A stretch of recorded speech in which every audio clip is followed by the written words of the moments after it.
কম মশলায় বিরিয়ানি রান্না একবার খেলে ভুলবেন না কোনো দিন। আসসালামু আলাইকুম, কেমন আছেন সবাই? জাহান কিচেনে আপনাদের সবাইকে স্বাগতম। আজকে আপনাদের সাথে শেয়ার করব কম মশলায় ঘরোয়া মশলা দিয়ে কিভাবে বিরিয়ানি রান্না করা যায়। এজন্য আমি প্রথমেই সরিষার তেলের মধ্যে পেঁয়াজ বাটা, আদা বাটা, রসুন বাটা, ধনিয়া বাটা, জিরা বাটা দিয়ে দিয়েছি। তারপরে আমি কিছুক্ষণ কষানোর পরে এর মধ্যে আমি টক দই দিয়েছি হাফ কাপের মতো। তারপরে টমেটো হট সসটা আমি এখানে 2 টেবিল চামচের মতো দিয়ে দিয়েছি। এরপরে আমি এটাকে খুব সময় নিয়ে ভালো করে এটাকে কষিয়ে নিয়েছি যাতে কোনো ধরনের মশলার গন্ধ না আসে। তারপরে আমি এর মধ্যে বিরিয়ানির মশলাও অ্যাড করেছি, সামান্য শুকনো মরিচের গুঁড়া আর লবণ ইউজ করেছি। তারপরে আমি মুরগিগুলো এর মধ্যে দিয়ে দিয়েছি। এখানে আমি দেশি মুরগি ব্যবহার করেছি।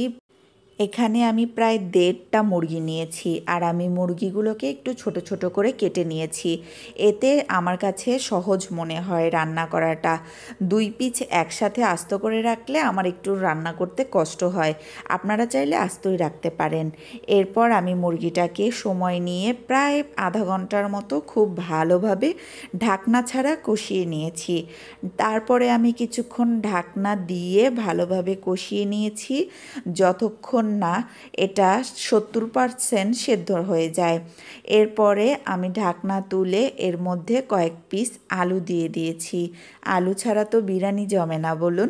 তারপরে আলুটাকেও আমি কিছুক্ষণ কষিয়ে নেওয়ার পরে এর মধ্যে আমি পরিমাণ মতো গরম পানি দিয়ে দিয়েছি যাতে আলুটা খুব ভালোভাবে সিদ্ধ হতে পারে। এ পর্যায়ে আমি খুব ভালোভাবে কড়াইয়ের গায়ে লেগে থাকা মশলাগুলোকেও পানির সাথে মিশিয়ে নিচ্ছিলাম যাতে সব কিছু খুব ভালোভাবে মিশে যায়। এ পর্যায়ে তারপরে আমি ঢাকনা দিয়ে দিয়েছি। ঢাকনা খুলে আমি মাংসগুলোকে প্রথমে উঠিয়ে নিয়েছি যাতে এই মশলাই আমি চালটাকে খুব ভালোভাবে ভেজে নিতে পারি। এরপরে আমি এখানে চাল দিয়ে দিয়েছি, প্রায় আমি হাফ কেজি চাল এখানে ব্যবহার করেছি। এরপরে চালটাকে খুব ভালোভাবে আমি উল্টে পাল্টে ভেজে নিব।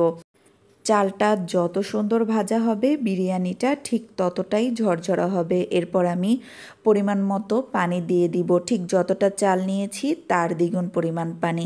এখানে আমি হাফ কাপ দুধ ইউজ করেছি, আমি লিকুইড দুধটাই ব্যবহার করেছি। এরপরে আমি পানি দিয়ে দিব। পানিটা টেনে যাওয়ার পর আমি এর মধ্যে উঠিয়ে রাখা মাংসগুলোকে দিয়ে দিয়েছি। ব্যাস 10 মিনিট ভাপা দিয়ে রাখার পরে আমার বিরিয়ানি পুরোপুরি রেডি।